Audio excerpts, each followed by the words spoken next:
Good morning students. आज का हम लोग का जो टॉपिक है वो है IUPAC nomenclature of coordination compounds. मतलब क्या है कि आज हम लोग कोऑर्डिनेशन कंपाउंड्स का नॉमेनक्लेचर के बारे में सीखेंगे, है ना। ऐसे कोऑर्डिनेशन कंपाउंड्स क्या है उसके बारे में, है ना, वो ऑलरेडी डिस्कस कर चुके हैं पहले ही। अगर किसी को कोई डाउट्स हो तो वो पीछे वीडियो देख लेना, ठीक है। तो कोऑर्डिनेशन कंपाउंड्स का नॉमेनक्लेचर कैसे करते हैं आज हम लोग इस पर डिस्कस करेंगे। तो देखो, जैसे कि हम लोग देख चुके हैं कि कोऑर्डिनेशन कंपाउंड्स को हम लोग क्या होता है कि ब्रैकेट के अंदर रिप्रेजेंट करते हैं, है ना, ब्रैकेट के अंदर रिप्रेजेंट करते हैं। और इसमें क्या होता है कि एक मेटल एटम होता है जिसको कि सेंट्रल मेटल बोलते हैं, और इसके साथ कुछ स्पेसीज अटैच होता है जिसको कि हम लोग लिगांड्स बोलते हैं। जैसे मान लो NH3,5Cl है और ये ब्रैकेट ऑफ कर देते हैं, और बाहर में एनायन के फॉर्म में जैसे मान लो SO4 है, ठीक है। तो ये जैसे कोऑर्डिनेट कंपाउंड है ना। अब इस कोऑर्डिनेट कंपाउंड्स का हम लोग को नॉमेनक्लेचर करना है। तो यहाँ पे हम लोग जैसे जानते हैं कि ये है सेंट्रल एटम, जिसको, है ना, यह कोबाल्ट यहाँ दिख रहा है, ये सेंट्रल एटम कहलाता है। इसके साथ जो भी कुछ अटैच है वो कहलाता है लिगांड्स। और ये पूरा एरिया जो बॉक्स के अंदर है इसको हम लोग कोऑर्डिनेशन स्फीयर कहते हैं। और उसके बाहर अगर कुछ है तो ये आयनाइजेशन स्फीयर कहलाता है ना। जो क्या है कि कोऑर्डिनेट कंपाउंड्स के अंडर में नहीं आता है, कोऑर्डिनेशन स्फीयर के अंदर में हम लोग का यहाँ से यहाँ तक आता है ये एरिया, है ना। ये एरिया जो है ये कोऑर्डिनेशन कंपाउंड्स के अंडर में आ जाता है ना। तो आज हम लोग इसके नॉमेनक्लेचर के बारे में डिस्कस करेंगे, है ना। लिगांड्स क्या है, इससे ये सब ऑलरेडी हम लोग डिस्कस कर चुके हैं पहले ही। तो देखो, नॉमेनक्लेचर करने के लिए हम लोगों को क्या क्या चीज़ का जरूरत है। सबसे पहले जो सेंट्रल एटम्स होता है ना, ये सेंट्रल एटम्स जितने भी टाइप्स का होगा वो सभी का हम लोग को नाम याद रखना है, सबसे पहला। दूसरा क्या है कि ये लिगांड्स, हर लिगांड्स का नाम याद रखना है, ठीक है। और एनायन में ज़्यादातर हम लोगों को SO4 मिलेगा, Cl मिलेगा, है ना, NO3 मिलेगा, ये सब नॉर्मल है, वो नाम इजीली याद हो जाएगा। तो ये दो चीज़ हम लोग को मेन ध्यान में रखना है। और तीसरा क्या कि ऑक्सीडेशन नंबर, कि सेंट्रल एटम का ऑक्सीडेशन नंबर यहाँ पर कितना है इस कंपाउंड में, ये चीज़ हम लोग को ध्यान में रखना है, ठीक है। तो कोऑर्डिनेशन ऑक्सीडेशन नंबर निकालने का भी हम लोग वीडियोस जो है वो पीछे, है ना, देख चुके हैं ऑलरेडी। इसके बारे में भी डिस्कस कर चुके हैं। प्रॉब्लम हो तो वो भी देख लेना पीछे से कि किसी भी एलिमेंट्स का हम लोग ऑक्सीडेशन नंबर को कैसे फाइंड करते हैं, ठीक है। चलो, तो हम लोग यहाँ पर इसका नॉमेनक्लेचर में आते हैं। तो देखो, जैसे क्या है ना कि लिगांड्स जो है, तो सबसे पहले कुछ लिगांड्स का नाम याद कर लेना है ना। जितने भी सिलेबस में है अपना वो हम लोग देख करके, है ना, उसको याद कर लेंगे। जैसे NH3 को एमीन कहते हैं, Cl को क्लोरो कहते हैं, है ना। इसी तरह से कई सारा लिगांड्स है, वो लिगांड्स का नाम को सबसे पहले याद कर लेना है, ठीक है। जैसे कुछ हम डिस्कस यहाँ पे कर देते हैं। जैसे देखो, कुछ का नाम से यहाँ पे हम लोग देख लेते हैं।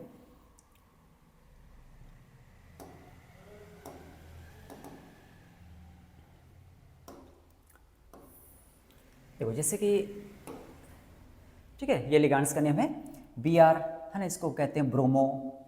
उसी तरह से F है तो F इज फ्लोरो, ठीक है। O oxo, OH hydroxo, CN cyano, C2O4 इसको ऑक्सलेटो कहते हैं, CO3 कार्बोनेटो कहते हैं, ठीक है। CH3 COO है तो इसको एसीटेटो कहते हैं। NH3 है तो एमीन कहते हैं, H2O aqua, NO नाइट्रोजाइल, CO carbonyl, ठीक है। तो इस तरह से क्या होता है कि कुछ लिगांड्स है ना, इस लिगांड्स का सबसे पहले नाम को याद कर लेना है। दूसरी बात, मेटल, ठीक है, जो सेंट्रल मेटल होता है वो सेंट्रल मेटल का भी नाम को हम लोग को ध्यान में रखना है, ठीक है। तो यहाँ पर हम दो नाम यहाँ पर डिस्कस कर रहे हैं। इसको 1 और 2 से हम यहाँ पर रिप्रेजेंट किए हैं, इसको समझ लो पहले, ठीक है। कुछ एलिमेंट्स हैं जिसका सिंबल यहाँ पे दिया है ना, copper, Zn, Pt, Au, Ag, Co, Ni, Fe, ये सब मान लो क्या है, सेंट्रल एटम है। अब सेंट्रल एटम का दो नेम मिलेगा, एक फर्स्ट नेम और एक हम यहाँ सेकंड नेम लिख करके इसको रिप्रेजेंट किए हैं, ठीक है। फर्स्ट नेम है, सेकंड नेम, क्योंकि कुछ जगह पर फर्स्ट नेम यूज होगा और कुछ जगह पे सेकंड नेम यूज होगा। तो अब जैसे Cu जो है इसको हम लोग क्या बोलते हैं, कॉपर, Zn को zinc, Pt platinum, Au gold, ठीक है, Ag silver, CO cobalt, Ni निकल, Fe आयरन। ये तो कॉमन नेम है जो आई थिंक सबको याद होगा। और देखो, दूसरा क्या नाम याद रखना है, जो सेकंड नेम यहाँ कह रहे हैं कि Cu को हम लोग कहते हैं क्यूप्रेट, ठीक है, Cu is cuprate, Zn zincate, Pt platinate, Au aurate, Ag argentate, है ना, कोबाल्ट का कोबाल्टेट, निकल का निकलेट एंड आयरन का फेरेट। ये कुछ सेकंड नेम है, इस नेम को खाली याद कर लेना है, ठीक है। तो कहाँ पे फर्स्ट नेम यूज होगा, कहाँ पे सेकंड नेम यूज होगा, ये हम लोग डिस्कस कर लेंगे नोमेनक्लेचर में। तो सबसे पहले हम लोग क्या याद रखना है कि सेंट्रल एटम्स जो मिलेगा जनरली ये ट्रांजिशन मेटल मिलेगा, डी ब्लॉक एलिमेंट्स का मेटल, ठीक है, जिसको हम लोग ट्रांजिशन मेटल कहते हैं। तो इसका नेम है ना, फर्स्ट नेम सबको याद होगा, सेकंड नेम याद कर लेना है। नाउ दूसरा क्या बता रहे हैं, लिगांड्स का नाम। तो लिगांड्स का ये सब कुछ नाम है, नाम याद कर लेना है, ठीक है। अगर प्रॉब्लम हो तो है ना, ये किसी भी बुक्स में मिल जाएगा सारा नाम, ठीक है, वहाँ पर से सबको याद कर लेना है, ठीक है। तो ये नाम याद कर लेना है, ये नाम याद कर लेना है, दो चीज़। एंड थर्ड, ऑक्सीडेशन नंबर सबसे पहले हम लोग को जरूरत पड़ेगा, जो हम लोग को निकालना होगा। देखो अब हम लोग ऑक्सीडेशन नंबर निकालने का तरीका जो है ऑलरेडी हम लोग पहले देख चुके हैं, ठीक है, यहाँ पे उसको डिस्कस नहीं करेंगे, यहाँ पर हम लोग नोमेनक्लेचर पे आते हैं डायरेक्ट। चलो तो ये हम आते हैं इसके नोमेनक्लेचर में, ठीक है। अब जैसे क्या है कि एग्जांपल जो दिए कि CONH3(5)Cl एंड SO4 है, इसका नाम लिखना है ना।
सबसे पहला काम क्या करना, सबसे पहले जो सेंट्रल एटम है, इस सेंट्रल एटम का ऑक्सीडेशन नंबर को पहले निकाल लेना, ठीक है। जैसे कोबाल्ट है तो कोबाल्ट का ऑक्सीडेशन नंबर कितना होगा, सबसे पहले इसको हम लोग निकाल लेंगे। देखो नॉर्मली जो होता है ना, कोबाल्ट का, क्रोमियम का ऑक्सीडेशन नंबर जो होगा वो +3 होता है, ठीक है, +3। तो बट निकाल के देख ही लेना, हो सकता है अगर है ना कुछ डिफरेंट क्वेश्चंस रहे तो हो सकता है मे भी कुछ डिफरेंट दे दिया गया हो, तो इसलिए डायरेक्ट नहीं लिखना, मेरा मानना तो निकाल ही लेना उसको। देखो अब इसको निकालते हैं, तो कैसे निकालेंगे ऑक्सीडेशन नंबर, जैसे कि ऑलरेडी हम लोग पहले पढ़ चुके हैं कि इसका फाइंड करना है, तो इसको हम लोग x मान लिए कि let its oxidation number is x। Now अब बाकी के ऑक्सीडेशन नंबर के वैल्यू को पुट करेंगे और पुट करके इक्वल टू 0 कर देंगे अगर ये पूरा स्पेसिस न्यूट्रल है तो, और अगर न्यूट्रल नहीं है, चार्ज अगर कुछ है तो जितना चार्ज होगा उसके इक्वल करके हम लोग x को कैलकुलेट कर लेंगे। तो अब जैसे देखो कि इसका ऑक्सीडेशन नंबर क्या मान लिए हम लोग, x मान लिए। अब रहा NH3, तो NH3 का पता है कि 0 होता है, ठीक है, 0, और ये 5 है तो मल्टीप्लाइड बाई 5 कर देते हैं हम लोग। उसके बाद है क्लोरीन, क्लोरीन का होता है -1, तो -1 ले लिए। एंड देन बाहर है सल्फेट, और सल्फेट का होता है -2। तो ये सभी वैल्यू को पुट करके इक्वल टू कर देते हैं 0, बिकॉज ये पूरा स्पेसिस न्यूट्रल है। अब यहाँ से x को निकालते हैं, देखो क्या आ जाएगा, तो x + 0 - 3 = 0 एंड x = +3। निकल गया ये ऑक्सीडेशन स्टेट कितना है, तो +3 है। नाउ अब ऑक्सीडेशन स्टेट निकालने के बाद क्या करना है, देखो सबसे पहले हम लोग क्या करेंगे, लिगांड्स के नेम को लिखेंगे। एकदम सबसे पहला काम क्या करना है कि नेम ऑफ लिगांड्स, सबसे पहले नेम ऑफ लिगांड्स, सबसे पहले लिगांड्स का नाम लिखना है।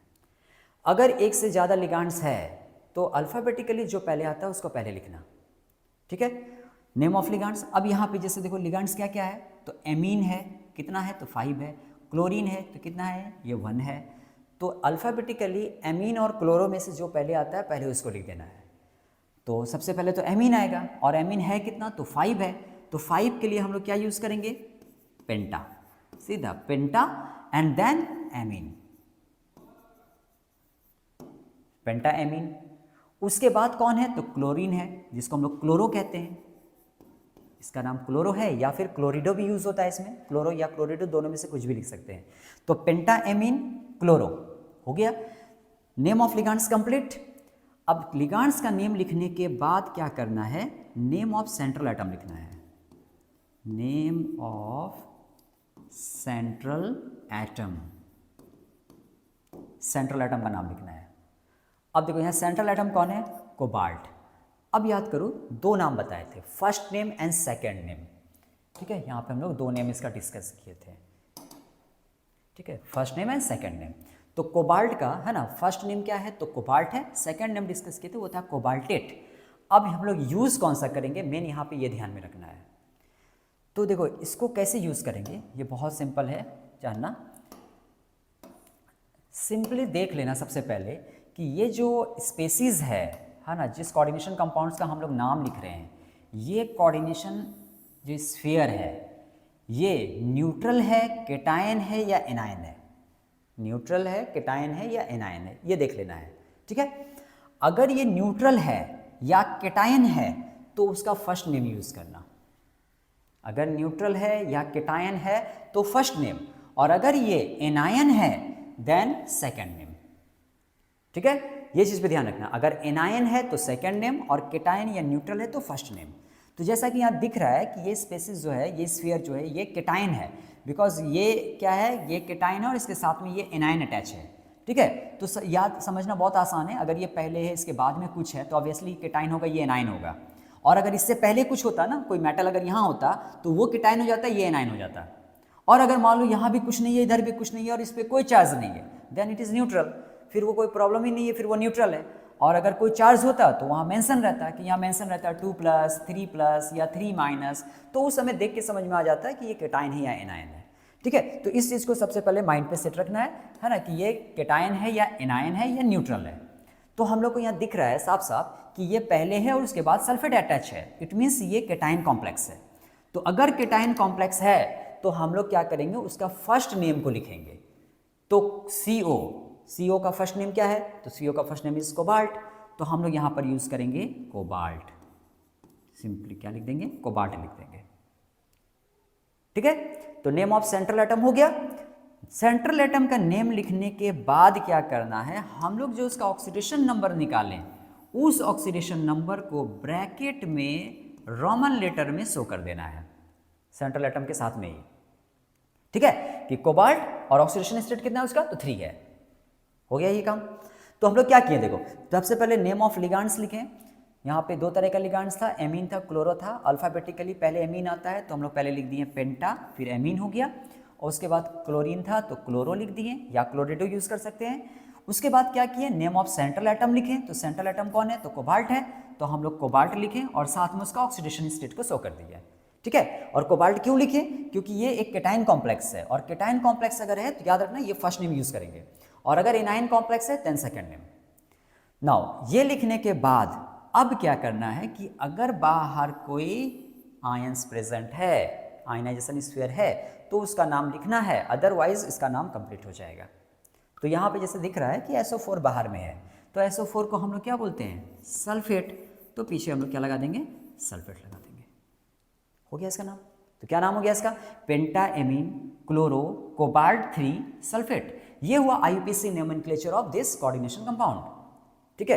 देखो इसमें एक चीज और ध्यान क्या रखना है, जब भी कोऑर्डिनेशन स्फीयर का नाम लिखेंगे हम लोग ना, बीच में कोई भी स्पेस नहीं छोड़ेंगे, हम लोग सभी को सटा के एक साथ लिखेंगे। हाँ, फिर ये बॉक्स कंप्लीट हो गया, उसके बाद ये एनायन है तो उसको क्या करेंगे, स्पेस दे करके उसके नाम को लिख देंगे। लेकिन हाँ, इसको जब तक लिखेंगे तब तक बीच में कोई स्पेस नहीं देंगे। और एक बात कि कहीं पर भी कैपिटल लेटर यूज नहीं करेंगे, हम लोग फर्स्ट लेटर से लेकर के लास्ट लेटर तक स्मॉल लेटर ही यूज करेंगे, है ना। हम लोगों को फर्स्ट लेटर को भी कैपिटल में नहीं देना है, स्मॉल लेटर में ही देना है, ठीक है। कोऑर्डिनेशन कंपाउंड का IUPAC का ये रूल है कि first letter to last letter पूरे को हम लोग को स्मॉल लेटर में ही लिखना है, ठीक है। तो यही हम लोगों को फॉलो करना है। क्या करना है, तो नेम ऑफ लिगांड्स पहले, फिर नेम ऑफ सेंट्रल एटम, है ना। हम फिर से एक बार डिस्कस कर देते हैं। देखो क्या किया हम लोग, सबसे पहले लिखे नेम ऑफ लिगांड्स, नेम ऑफ लिगांड्स दिए, उसके बाद क्या दिए, उसके बाद name of central atom, name of central atom, उसके बाद क्या किए, तो उसके बाद हम लोग उसका ऑक्सीडेशन नंबर को दिखा दिए, oxidation number of central atom, और उसके बाद अगर एनायन है तो एनायन का नेम लिखे हम लोग, है ना, नेम ऑफ एनायन। बस इसको फॉलो करना है नोमेनक्लेचर में, ठीक है। देखो एक एग्जांपल और बढ़ते हैं, सपोज एक कंपाउंड लेते हैं और, हाँ देखो अब इसका नाम जैसे लिखना है, मान लो CrH2O होल 4 Cl2Cl, इस कंपाउंड का नाम लिखना है। देखो अकॉर्डिंग टू रूल, एकदम रूल के अकॉर्डिंग आते हैं। चलो देखो करेंगे क्या, सबसे पहले इस क्रोमियम का ऑक्सीडेशन स्टेट निकालेंगे, है ना। जैसे बताए थे ऑक्सीडेशन स्टेट क्रोमियम का भी नॉर्मली 3 ही आएगा, है ना। तो देख लेते हैं, तो इसको हम लोग क्या ले लिए हैं, X ले लिए। वाटर क्या होता है, तो वाटर का 0 होता है क्योंकि न्यूट्रल मॉलिक्यूल है, मल्टीप्लाइड बाई 4 तो 0 ही होगा वो। Cl का क्या होता है, तो Cl का -1 होता है और 2 एटम है तो मल्टीप्लाइड बाई 2 कर दिए इसको, और फिर बाहर भी एक Cl है तो इसके लिए भी -1 हो गया एंड देन इक्वल टू 0 कर दिए, हो गया। फिर क्या किए, x प्लस 0 माइनस यहाँ हो गया 2 - 1 इक्वल टू 0, तो x - 3 equal to 0 and x equal to आ गया हम लोग का +3। तो ऑक्सीडेशन स्टेट निकालनी है +3, हो गया काम। अब आते हैं इसके नोमेनक्लेचर पे। देखो अब क्या देख रहे हैं कि सेंट्रल एटम के साथ में यहाँ 2 तरह का लिगांड्स है, वाटर जिसका एक्वा कहते हैं और Cl जिसको क्लोरो या क्लोरिडो कहते हैं। तो अब एक्वा और क्लोरिडो में भी अल्फ़ाबेटिकली पहले एक्वा आता है, तो हम लोग पहले एक्वा को लिखेंगे और वो कितना है, 4 है। तो 4 है तो सीधा क्या करेंगे, हम लोग लिखेंगे टेट्रा एक्वा, या एक्वो भी होता है, ठीक है। तो टेट्रा एक्वा हो गया। उसके बाद डाई क्लोरिडो या क्लोरो, ये हो गया लिगांड्स का नेम कंप्लीट। उसके बाद आएंगे सेंट्रल एटम के नेम पे। अब यहाँ पर भी देखो ये सेंट्रल एटम का नाम फर्स्ट लिखेंगे कि सेकंड लिखेंगे, वो देख लेंगे कंपाउंड्स को। क्या देख रहे हैं कि ये पहले है, इसके पीछे ये Cl है, इट मीन्स ये क्या है, केटाइन है और ये एनाइन कॉम्प्लेक्स है। तो ये केटाइन कॉम्प्लेक्स अगर है तो हम लोग इसका फर्स्ट नेम यूज़ करेंगे। तो फर्स्ट नेम Cr का जो नॉर्मल नेम है, जो हम लोग क्रोमियम कहते हैं, सीधा क्रोमियम लिख लेना है, लिख लिए क्रोमियम। उसके बाद इसके ऑक्सीडेशन नंबर को मेंशन कर देंगे हम लोग ब्रैकेट के अंदर, 3 था 3, क्या हो गया, तो टेट्रा एक्वा डाइक्लोरो, है ना, या क्लोरिडो क्रोमियम 3, बॉक्स का नाम कंप्लीट। नाउ अब बाहर क्या है, तो बाहर एक Cl है, तो बाहर जब Cl है दैट मीन्स एनाइन के फॉर्म में है, तो इसको हम लोग क्या बोलते हैं, क्लोराइड। तो ये हो गया क्लोराइड। तो क्या हो गया, टेट्रा एक्वा, है ना, क्लोरिडो दैट मीन्स डाइक्लोरिडो, ठीक है, क्रोमियम 3 क्लोराइड, ये इसका यूपीसी नोमेनक्लेचर कंप्लीट। यहाँ पे देखो एक चीज़ याद रखना कि एनायन के फॉर्म में जो है ना, अगर ये Cl है तो हम लोग क्लोराइड यूज़ किए, मान लो यहाँ Cl2 होता तब भी क्लोराइड ही यूज़ करते हैं, या Cl3 होता तब भी क्लोराइड ही यूज़ करते हैं। यहाँ पर कभी भी डाइक्लोराइड ट्राइक्लोराइड ये यूज़ नहीं होता है एनायन के फॉर्म में, है ना, इस चीज़ को ध्यान रखना, बेसिकली ये मिस्टेक हो जाता है लिखते समय, ठीक है। तो यहाँ पर Cl हो, Cl2 हो, Cl3 है, कोई मतलब नहीं है, उसके लिए हम लोग को क्लोराइड यूज़ करना है और क्लोराइड ही लिखेंगे। डाई ट्राई टेट्रा, हम लोग को ऑलवेज क्या होता है, लिगांड्स में ध्यान रखना है, लिगांड्स में जितना नंबर होगा उसको मेंशन करना मस्ट है, उसमें नहीं छोड़ना है, ठीक है। तो ये एग्जांपल भी है ना, आई थिंक क्लियर होगा, ये इस पर कोई डाउट्स नहीं होना चाहिए अब, ठीक है। देखो एक एनाइन कॉम्प्लेक्स का भी एग्जांपल दे देते हैं। अब जैसे मान लो कि कंपाउंड है K4NiCN4, इसको ले लेते हैं अगर, ठीक है, ये कंपाउंड है। देखो K4 मतलब क्या हुआ, ये पोटासियम जो है ना, ये शुरू में ही है K4।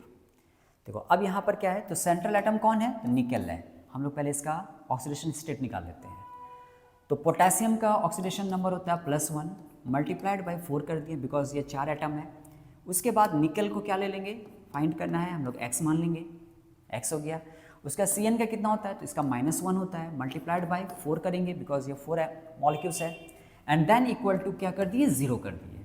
अब क्या हो रहा है देखो, तो ये आ गया +4 + x -4 equal to 0, +4 -4 and cancel हो गया, x इक्वल टू आ गया 0। इट मीन्स इसमें ऑक्सीडेशन स्टेट जो है निकल का वो 0 है, तो 0 है तो हम लोग 0 मेंशन करेंगे, है ना, ये नहीं कि छोड़ देंगे। देखो अब इसका नाम लिखते हैं, तो अब इसका नाम कैसे लिखेंगे, तो अब जो ये शुरू में ही जो पोटेशियम आ गया है, सबसे पहले हम लोग इसका नाम को लिखेंगे कि पोटेशियम है, तो हम लोग पोटेशियम पहले इसको दिखा देंगे। यहाँ पर भी ये ध्यान रखना है कि यहाँ पे ये 2 रहे 3 रहे 4 रहे, कोई फर्क नहीं पड़ता है, हम लोग को सिर्फ पोटेशियम लिखना है। यहाँ पर भी डाई ट्राई टेट्रा यूज़ नहीं करना है, ओनली पोटेशियम, हो गया। उसके बाद आओ ये बॉक्स के अंदर में, यानी जो कॉम्प्लेक्स है उसके अंदर आते हैं। अब कॉम्प्लेक्स का रूल क्या है, तो पहले लिगांड्स, उसके बाद सेंट्रल एटम।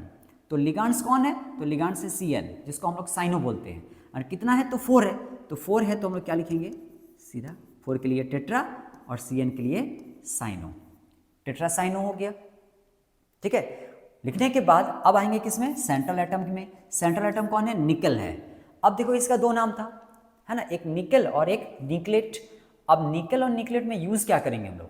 तो देख लेना है क्या है ये जो फर्स्ट बॉक्स है ना, दैट मीन्स बॉक्स नहीं कह रहे, ये जो पोटासियम है ये यहाँ पे केटाइन के फॉर्म में है, और इसके बाद ये बॉक्स है, इट मीन्स ये एनायन कॉम्प्लेक्स हो गया।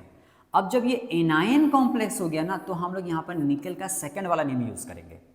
तो निकल का सेकंड नेम था निकलेट, हम लोग यहाँ निकल नहीं लिख करके निकलेट यूज़ करेंगे, निकलेट। और निकलेट लिखने के बाद ब्रैकेट देकर जो ऑक्सीडेशन स्टेट था इसका 0, उसको मेंशन करेंगे। ठीक है, तो क्या नाम हो गया इसका? तो हो गया पोटासियम टेट्रासाइनो निकलेट 0। ये हुआ इसका IUPAC नोमेनक्लेचर। ठीक है, तो देखो यहाँ पे क्या किए, पोटासियम के बाद बीच में थोड़ा सा स्पेस छोड़े हैं। ठीक है, क्योंकि ये पोटासियम बॉक्स के बाहर है, और उसके बाद जब बॉक्स का नाम लिख रहे हैं तो हम लोग कोई स्पेस नहीं छोड़ रहे हैं, पूरे को एक साथ में लिखेंगे। और दूसरी बात कि हम लोग शुरू से लेकर लास्ट तक स्मॉल लेटर ही यूज़ करेंगे, कहीं पे कैपिटल लेटर यूज़ नहीं करेंगे। ठीक है, तो इस तरह से IUPAC नोमेनक्लेचर कोऑर्डिनेशन कंपाउंड्स का हम लोग देखते हैं। ठीक है, अगर इसमें भी कहीं पर कोई डाउट्स अगर होता हो किसी को तो कमेंट कर देना एक बार, है ना, कि कहाँ पे क्या डाउट्स है, तो कोशिश करेंगे उसको क्लियर कर देने का। ठीक है, और ऑक्सीडेशन स्टेट में और लिगांड्स के टाइप वगैरह में अगर किसी को प्रॉब्लम है ना, तो वो उस वीडियो को देख करके उसको कवर कर लेना। ठीक है, ऑक्सीडेशन स्टेट के बारे में भी डिस्कस किए हैं हम, और लिगांड्स क्या है, लिगांड्स का टाइप्स क्या है ना, कोऑर्डिनेशन स्फीयर का टाइप्स वगैरह क्या है, इसके बारे में भी डिस्कस किए हैं। तो नहीं होता है तो उसको देख करके क्लियर कर लेना, उसके बाद ही ये नोमेनक्लेचर वाले टॉपिक को देखना। ठीक है, फिर ये समझ में आ जाएगा, इसमें कोई डाउट नहीं होगा। ठीक है, चलो आज इतना ही। हाँ।